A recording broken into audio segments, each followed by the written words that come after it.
Hi, I'm Justin. And I'm Michael. And this is our podcast where we discuss what we find interesting about the intersection of Web3 and digital security as we know it. Between us, we have years of experience securing digital products and infrastructure, which has led us to be constantly curious about what's next. Which is what this podcast is about, sharing our journey as we update our mental models for security in the next internet. Hello and welcome back to Not Your Crypto podcast. I want to apologize for the extended leave of absence Michael and I have taken. It was unplanned, but such is life. We're going to try a new format from now on in our second season. You would have noticed that we have started to record these episodes and list them in the second season. Instead of me going through the usual, Michael, how are you? I don't know, I'm falling asleep. We're just going to go straight in and say, Michael, what have you read this week or in the last 3 weeks since our unintended leave of absence happened that has caught your interest that we could discuss quickly, or randomly just let me know what you've seen online, out and about, that is a subject of interest for you? Cool. Sounds good. I was worried you were going to go for the how are you, but you pulled it out. As a knee-jerk reflex, I know, it's there. It's almost on the tip of my tongue. Yeah. Okay. I read something that I thought was interesting. We can put the link in the notes or whatever. It's security related. I don't know if we want these things to be security related or not. I think it doesn't matter. It could be anything. But in this case, it's security related. So this was an article. Actually, it turned into a series of articles, but I think this was the first one that was published by Watchtower Labs. I don't know if you've seen those guys around. It's a security company. I don't actually know a ton about what they do, but they publish a lot of research. In blog posts. The blog post is called "Backdooring Your Backdoors." Ooh. Pretty good stuff. Pretty good. Strong title. Strong start. Very strong title. But basically what it's about is they went through a bunch of, if I'm remembering right, it's been a few weeks. But anyway, they went through a bunch of like malware, malware that installs backdoors on web servers and whatever. So, like some admin panel web app thing, and it installs a backdoor, and then I'll do all that. Well, a lot of that malware, that backdoor malware, itself has a backdoor in it for the malware devs to access, either for malicious purposes, I guess, or maybe it's for customers, customer support or whatever kind of thing, right? Or bug fixing or whatever. I don't know what they use it for. Probably bad stuff. But anyway, so they went through all this malware looking for these backdoors, the backdoor to the backdoors. Yeah. And they found a bunch of like callback domains that were used for those, more or less. And turns out a lot of them are no longer registered. Oh my god! Oh man! So they registered them, of course, and started getting all these callbacks. I forget how many. It was quite like they were doing it at scale. Like they registered quite a lot of domains, if I remember right. And got quite a lot of callbacks. Obviously, they're trying to stay on side here, so they didn't access any the back doors. Services. Yeah. But they kind of did like some inventory and some statistics of what kind of hosts they were seeing call back to them, and there's like juicy stuff in there, like some .mil stuff or whatever, and like government. I don't know. I forget exactly what they are, but anyway. There was good stuff in there. So yeah, it was a fantastic article. It got me thinking, like, I guess they're doing this whole series of articles and the theme is sort of like abandoned infrastructure and what kind of holes that leaves open. And this was one of the kind of angles into that. So I thought that was a neat way to think about I really like that one. Stuff. Yeah. I really like that. There you go. That's mine. Abandoned infrastructure, because mate, we could start talking about that all the time. Because obviously people forget to switch things off. Domains fall out of registration. We see that all the time. And then some plucky opportunist is just like, hey, I think I can, let me see what happens here if I just plug this in or switch this back on, and then take advantage of whatever I see call back. Okay, so what have I seen in the last few weeks that has caught my attention is, pretty much on brand, meme coin mania. And when I first came across meme coins, I was pretty much not interested. That's to say the least. That's me putting it politely. And then obviously he reached fever pitch with a certain president launching their own meme coin. 2 presidents launching their own meme coins, and one of them walking them back very quickly. And then I'm seeing the subsequent reaction from the community or people who are close, like us, closely close observers of the community, wouldn't necessarily call themselves involved with the community per se, and basically feeling validated in my disregard of the whole part of that culture. And just for the record, I did try and partake in. I bought meme coins just to see what the community was, and I was very much underwhelmed in terms of what this was about and what this was supposed to be expressing a digital version of. I didn't see any of those promises. Don't worry, I didn't lose my shirt. It was only some, like I still have money. So basically, seeing the reaction and seeing the pump and obviously eventual demise, hopefully, of this whole concept of meme coins. I mean, I wasn't super impressed with NFTs, but I could understand their place, and I thought I respected the artwork that went into it and the effort that went into it. This I have no interest in, and now seeing the people actually reacting to it in the same way that I initially did has felt validating, to say the least. So yes, meme coin mania has kind of been at the top of my forefront. And again, for me, the most annoying thing, I'll just get on my soapbox for 1 second, is Go it for it. undermines the good work that is happening in the blockchain space and distributed ledger space, and it can feel tiring when that is the loudest thing in the room, and people are having to almost, you can't even shout louder than it. You just have to wait for it to wash over. But then obviously it takes out innocent bystanders, and that's when it gets frustrating because you're like, okay, it's almost holding back the adoption and the growth of what the cool things could be in this space. We've talked about it in a previous episode. It just takes up all the oxygen, so no one else does any original thinking, because that's the thing people go for, and that is a byproduct of the heavy financialization of this space. It needs the assets to power the network, and those assets have monetary value. So that is what kind of becomes the elephant in the room that no one can ignore and no one can think past, and it's frustrating to see it merge and metastasize into this meme coin mania thing, and that become the new thing. Well, yeah. Well, here's our segue. Exactly. I was worried Yeah. that we wouldn't get interesting hacks, because why would you bother going through all that effort when you can just spin up a meme coin, rug a meme coin a million times over and get the same amount of value. But we're back. We're back with the largest hack on record, and I think maybe the largest financial heist on record that has been publicized as well. This is not a biggie. Not just, you don't just mean Web3. You mean, I don't mean Web3. I don't even mean web. Time. I mean of all time. At this moment in time, I don't think there's been a bigger bank heist. And we'll understand very certainly why I've compared it to a bank, because it's a central exchange. By now, if you listen to this, there's very high likelihood by the time we publish this, you will have heard about it. We're talking about ByBit.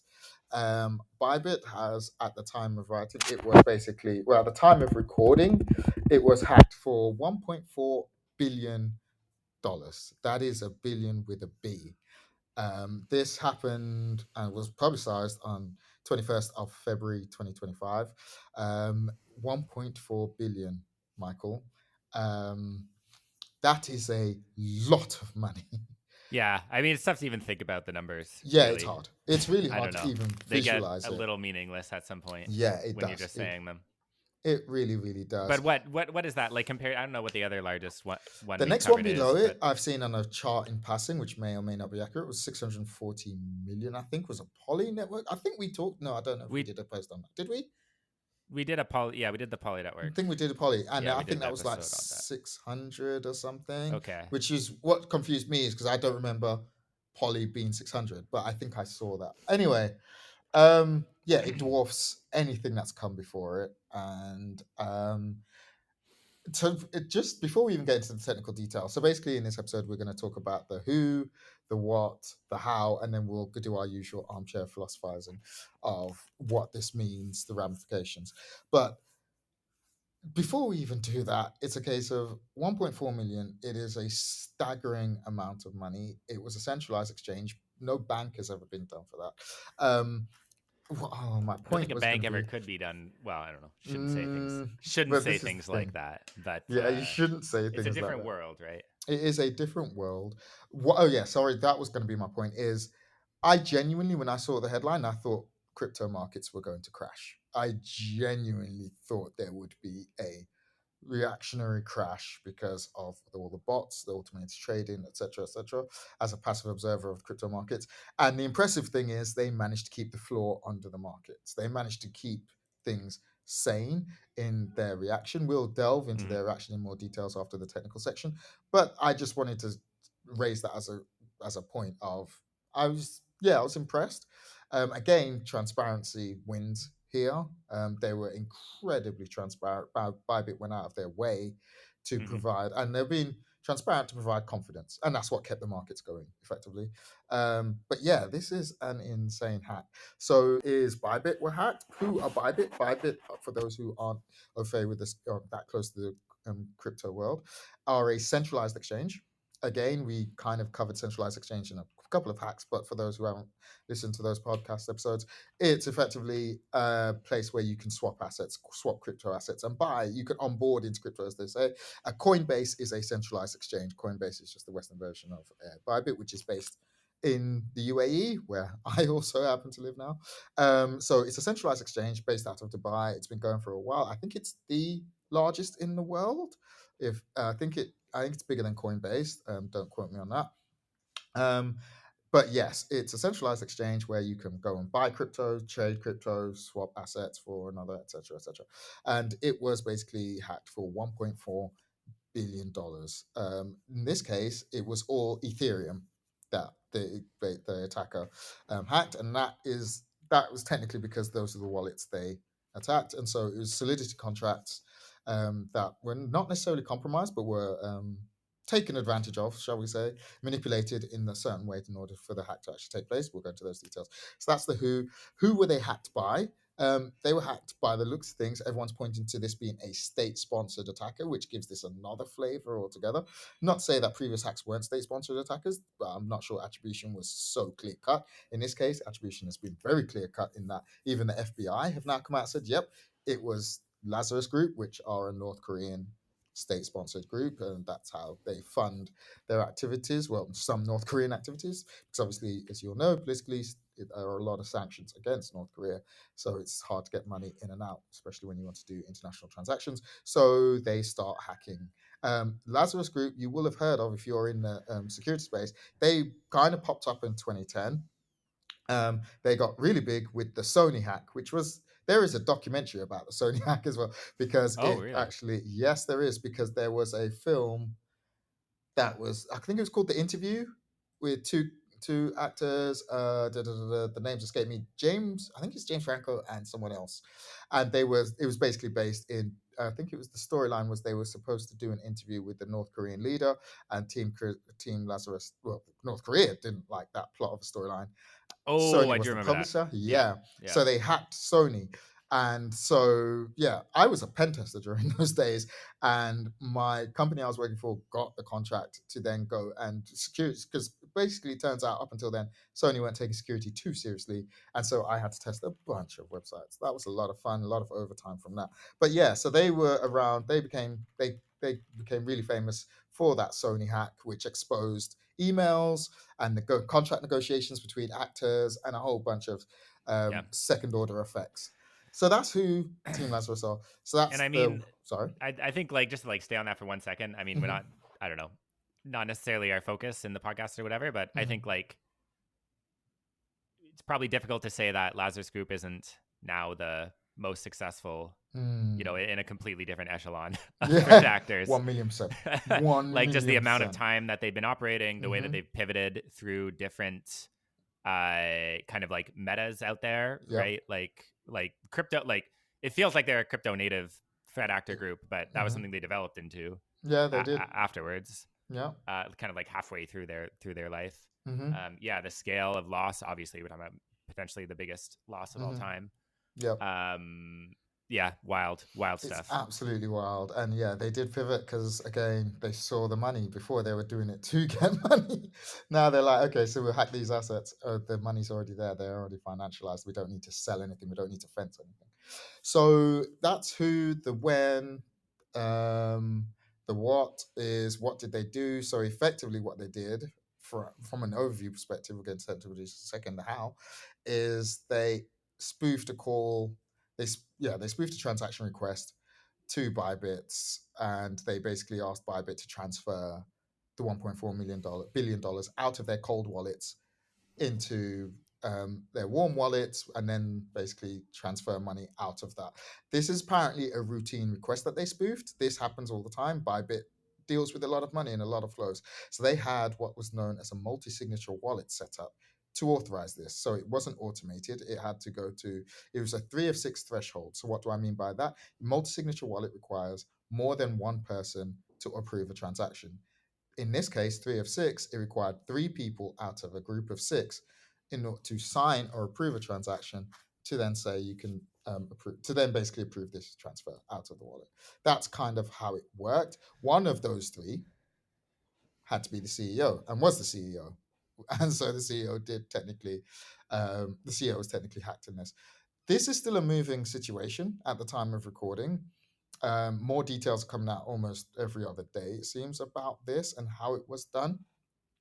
But basically, yes, that is kind of the what. They had money in cold storage, so it wasn't on chain.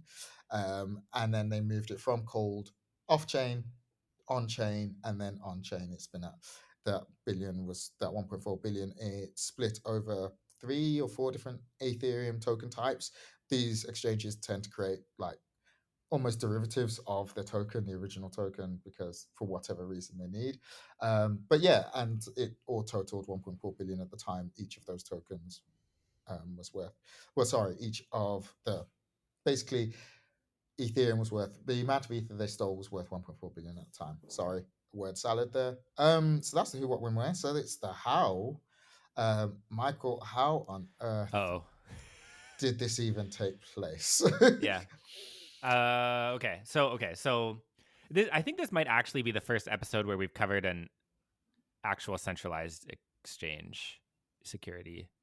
Wasn't Binance the Binance one? Oh, did we do that? Yeah. Okay. I was just trying to think through that. I was like, okay, but yeah, okay. So they have this like business process basically, right? So I don't know how much do you want to talk about hot and cold wallets? People probably know that, but yeah. But more or less regularly, they need to move value from cold wallets into their hot wallets because people are using their platform and they need, liquidity in different places, right? So regular business process for these exchanges, all of them, and also for a lot of users too, is to transfer tokens from cold storage into hot storage, and then like you said, the way that they are doing that is using this multi-signature flow, right? So like, multi-signature wallets, a thing that exist. Like the kind of interesting aspect of them, I guess, like the blockchain itself only knows about 2 kinds of things really, right? Like it knows about addresses, like wallet addresses, and it knows about like contracts, yeah, like smart contracts, right? So a multi-signature wallet is a smart contract, at least in this implementation. Multi-signature wallet is a smart contract, and they're using a provider, Safe, right? I forget the full name of it. Is it just Safe? Safe Gnosis or Gnosis Safe? It used to be called Gnosis Safe, I think. They maybe anyway. They dropped the Gnosis, yeah. Yeah, which is one of the main providers of multi-signature wallet solutions. So they deploy smart contracts, and you can interact with those smart contracts to have a multi-signature wallet. Okay, so the employees of ByBit get shown a transaction. Yeah, via the Safe UI, and so via the Safe UI, which is which here means like web app UI, which is a web app UI. Yeah. So they're on I don't know what the URL is. Safe.com. If they got that URL, that's pretty good. Yeah, do you think cool. Is it? Let me check. Do they have Safe.global? They had to go for the the non-standard TLD or whatever. That was risk because but maybe even the app URL is a different one, right? Because they have different domains or whatever. Yeah. Anyway, they're on the Safe web app, and they see this transaction that's asking for their signatures, right? and they look at the transaction. Like, this is the broad story. They look at the transaction. Yep. Things look fine to them. Yep. And then, 3 of them minimum, one being the CEO, sign the transaction. Yep. And then some amount of time later, relatively short amount of time later, half an hour later or something, they realize something's wrong. So the entirety of the technical detail here, I think there's kind of 2 points. There's 2, like, I don't know, locuses of things. One is the transaction. So, like, what was the transaction? And why did that transaction look fine to them? And they approved it or whatever, signed it. And then the other point is around the web application. How did this transaction get in front of them? Like, what was the mechanism for this transaction getting placed in front of them? Maliciously. Yeah. So, you go. So that was not at all an overview of the technical details. No, it's not. It's basically, so what it looks like, from what our researchers told us, is that it looks like the attacker was able to spoof a legitimate looking transaction, which is why they signed in the first place. Go on. Yes. Yep. Well, yeah. I mean, yeah. I don't know. Like, I don't know. Does the word spoof have like a technical meaning here? I'm not sure. Like they were presented with a transaction. Should we get into the contract chain here? Just kind of let's give it a quick overview. Okay. Yeah. So the transaction. So the way this this wallet works, this multisig wallet works, is when I am approving my side of it, like I'm one of the holders, I don't know what you call it, one of the approvers, and I'm approving it. The way I do that is I send a transaction to first this thing called the proxy contract. The proxy contract kind of forwards it to the main safe contract, which is where like the multi-signature, I guess, logic is. And then that contract will, kind of collect the approvals and then do the end kind of transaction that I'm trying to do, right? So I don't know. It might seem a little bit weird to you that there's these like 2 contracts, like there's this proxy one and then there's this main one. I don't fully know the reasons for that. I assume it's like so that you can update the main contract, like so you can manage it better.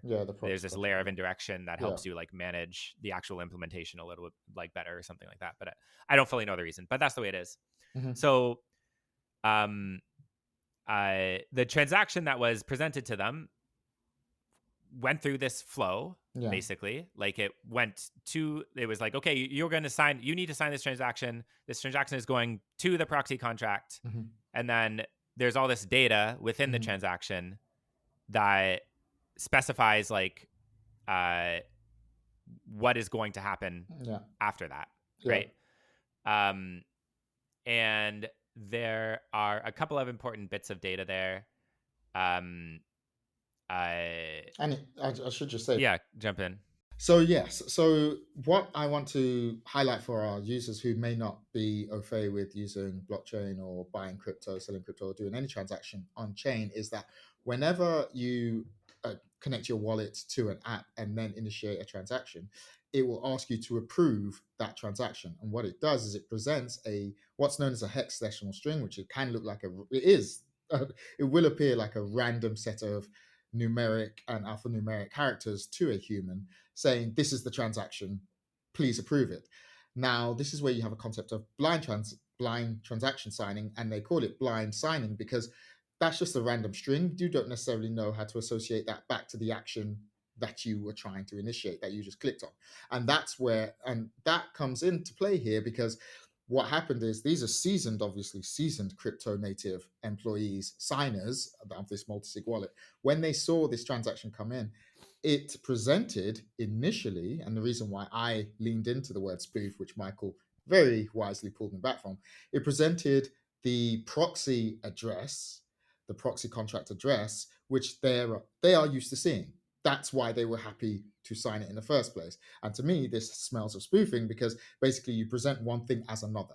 Because in the to field, and this happens in emails as well, because I used to fish people legally when I was paid to do so, is you can make an email appear from a legitimate source because of the different fields, email headers, and you basically spoof an email address coming from. It's the same thing. They spoofed to me. Let me walk back from the spoofing, but they presented a to address with this transaction request that looked legitimate.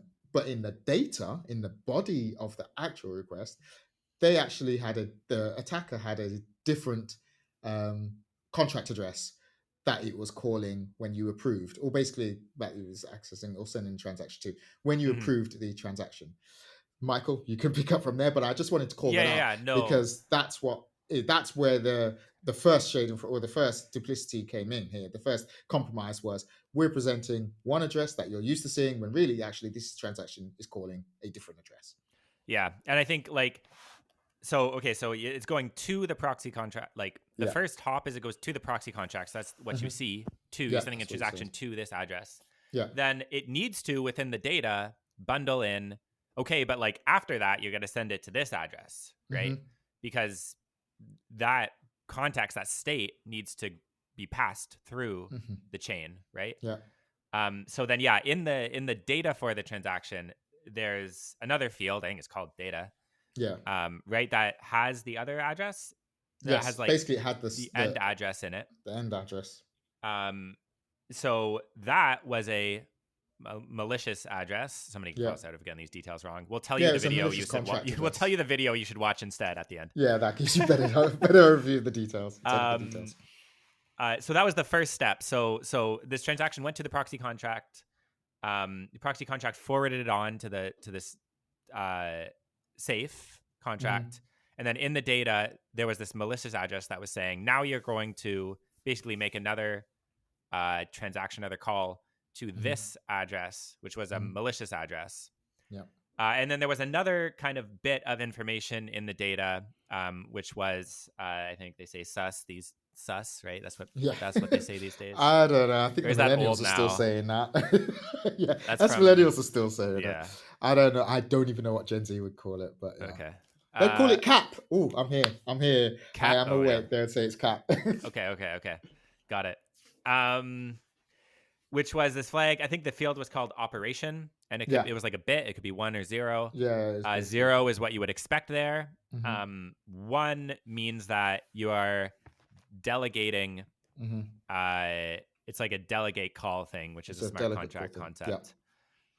Which is kind of bad because it means that the contract that is then going to be called is like inheriting some basically, I don't know, in Web 2 world you would think maybe like inheriting some permissions. You would have or inheriting inheriting. So basically you have the proxy calling the multisig wallet contract. That multisig wallet contract then calls this malicious contract, all supplied via this data field, and that has that multisig wallet contract makes this call to that malicious contract with what's known as the delegate call. So that basically means that the code in that malicious contract gets run within the context of the multisig wallet contract that has all the permissions.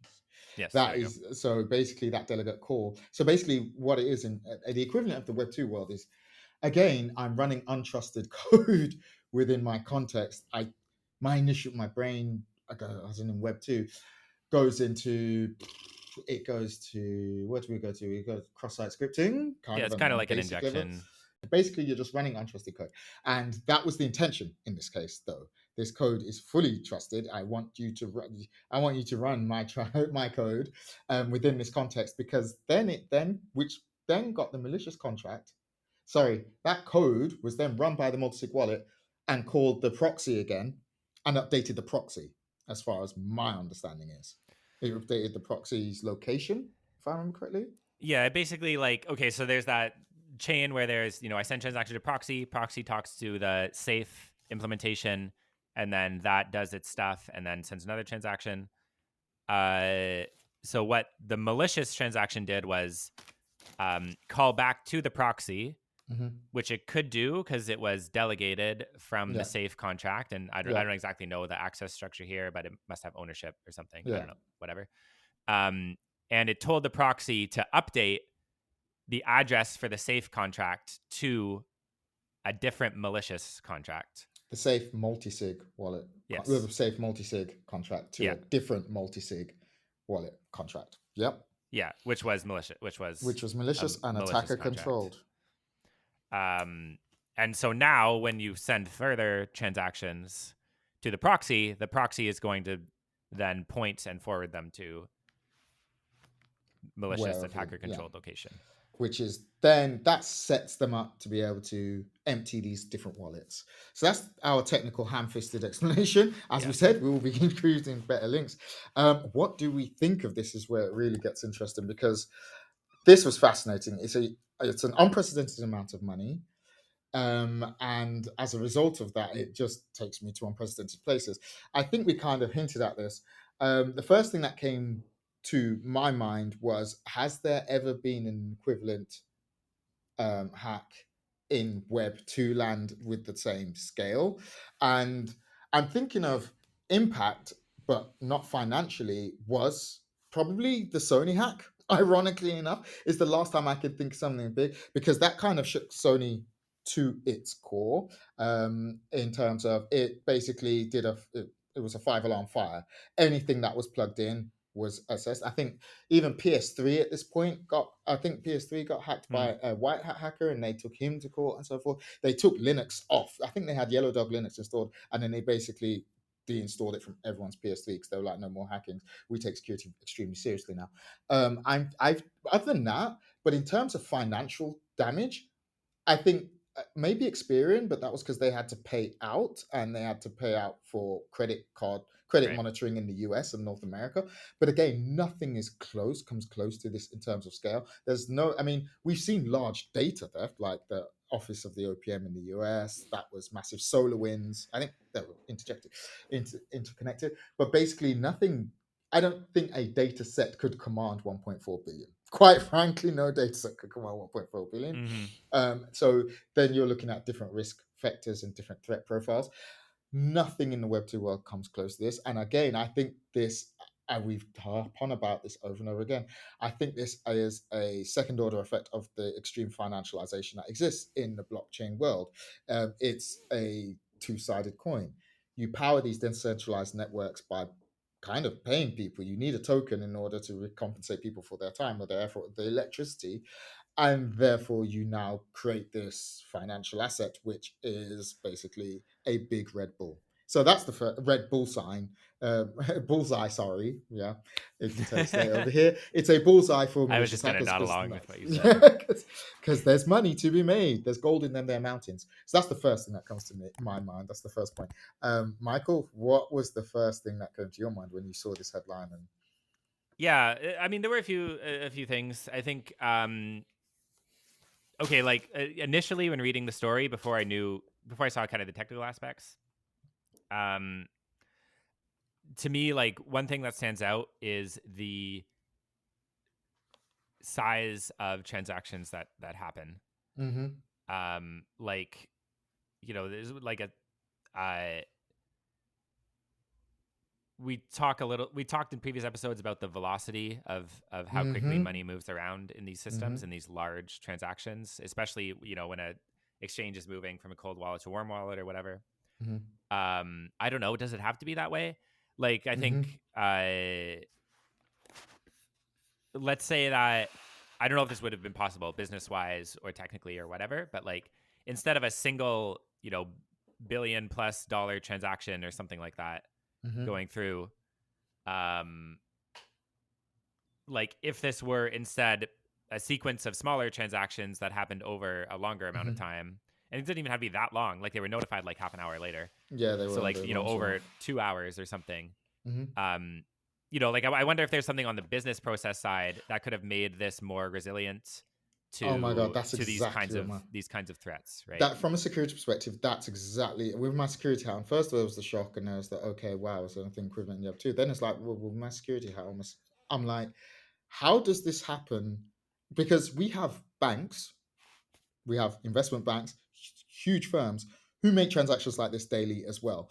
What does their business processes look like? And I don't know, we don't know this, we're external observers, but I feel like Web3 could learn from its slower counterparts that it's trying to replace here, because I'm like, they obviously have processes around this. Jamie Dimon isn't signing transactions. I just don't think he's signing transactions, billion-dollar transactions. But his bank will do they'll do trillion-dollar transactions every week when they're trading on the markets.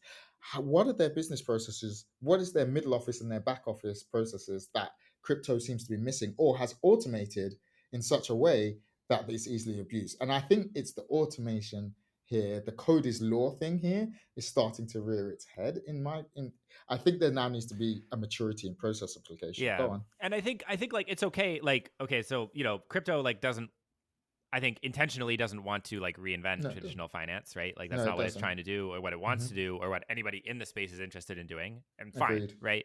Okay, good. Hmm. Maybe even good in a lot of ways, right? Hmm.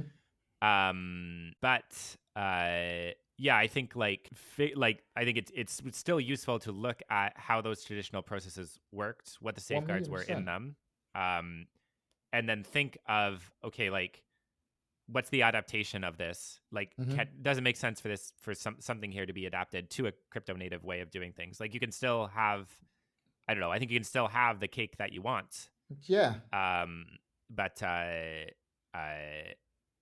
you can yeah, so learn it's from your yeah. yeah, I think the crypto, I think a lot of crypto security is going to think, okay, like what was the problem with the transaction here? Like what was the Hmm. problem with the validation of the signature, like with the validation that was done before signing here? Yeah. And that's a totally legitimate thing to go down. And like, Yeah. okay, if they used a hardware wallet this way and they Hmm. inspected these fields this way, Yeah. then they would have known that this wasn't right. Yeah. And that's true.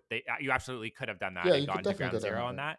But I Yeah. think, yeah, thinking about kind of non-crypto native, not non-crypto native, like thinking about ways that the more holistically the process itself could have been made more resilient to this kind of threat while still being an entirely crypto native process.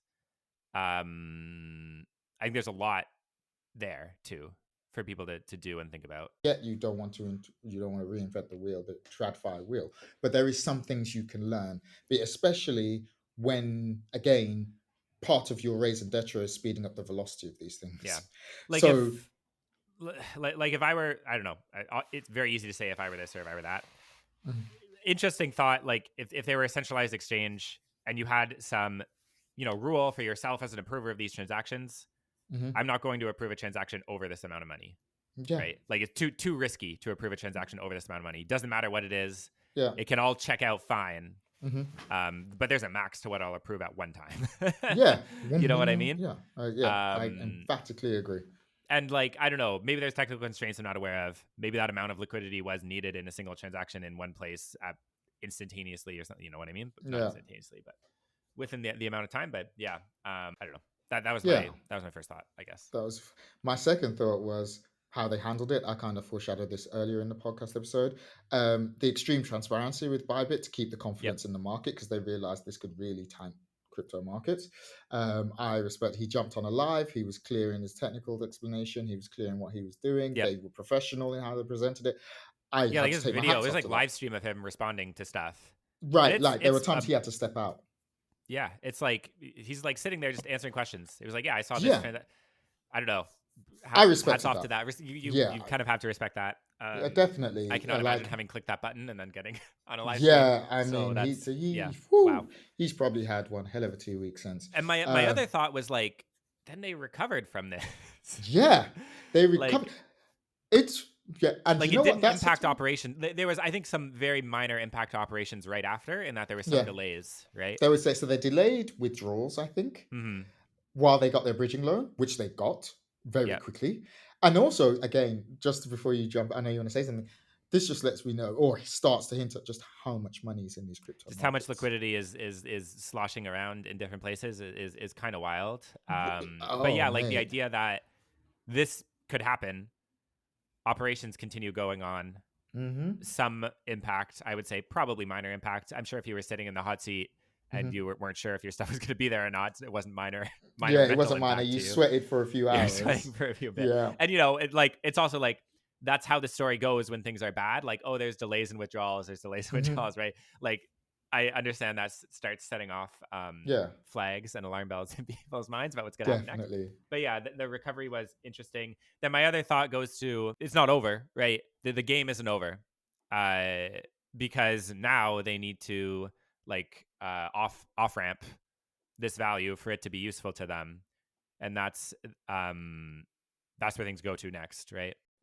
Who's going to be the counterparty to that, right? Yeah, it's going to be the yes, that's the correct word. Who's going to be the counterparty? Who's going to give you $1.4 billion for your Ethereum?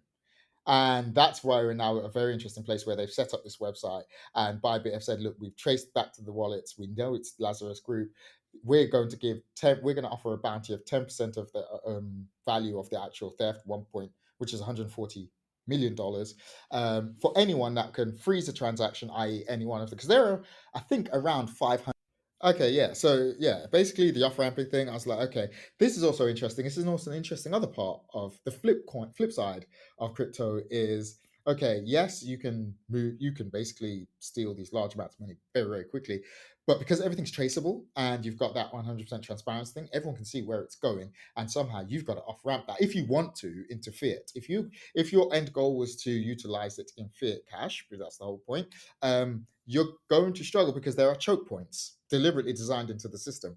But then also this kind of raises the whole regulation argument in my mind as well. As a tangent, it's a case of, okay, this is currently as it is unregulated. If it does get more regulated, for it to gain trust, it needs to be more regulated. And so that things like this just cannot happen. You can probably get access to the assets, but you can't do anything with it. If you can't do anything with it, I think you would gain more trust in the system. So I think we're at a critical junction here in my mind with crypto specifically.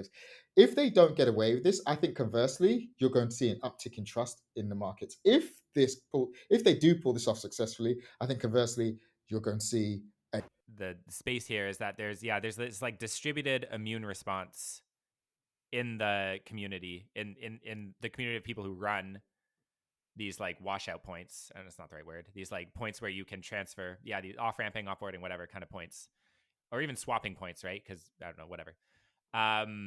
There's this distributed kind of immune response to stop the flow of funds, so that's interesting. I don't know, we go back and forth a little bit on like the centralization, choke point, regulatory kind of thing. I think like the way that needs to be done is carefully, for sure. There was also a very brief conversation, I think. I don't know a lot of details about this, but I saw like a couple tweets, which are most of my sources, about whether Ethereum should unwind these transactions. There was a very, very blip of conversation, very, very short, I think, blip of conversation about this. Yeah, exactly, right. Which is like a bit of a throwback conversation. I assume they decided not to. I don't know. And to what extent was it a serious conversation? I also don't know. Closed. I don't know if it was closed doors or all that, but I think there was the suggestion, like, is that the final lever to pull here? And should you? Which is something for, I don't know, maybe an exercise to the reader to think about. There's something we left on the table, which is the web app side of it. Yeah. Oh, yes. So there might be a part two. We might let the dust settle a little bit, do an interleaving episode, and then come back to it. Other than that, I want to say thank you, Michael, for your time. This has been great chatting and catching up with you. And thank you to our listeners who have stuck with us, even between our erratic publishing. We promise we are working to get back on schedule, which is supposed to be twice a month, every 2 weeks. But life is happening right now. I'm still resettling in my new location. Michael's still a busy father of 3, and we both have full-time jobs. So we are trying, and these podcasts are not easy to research. We try our best to be accurate with the data that we present. But again, in our show notes, we will link to smarter people than us who go into different aspects and different levels of detail. Thank you for listening, and that's goodbye from me. Till next time. See you later. Bye-bye.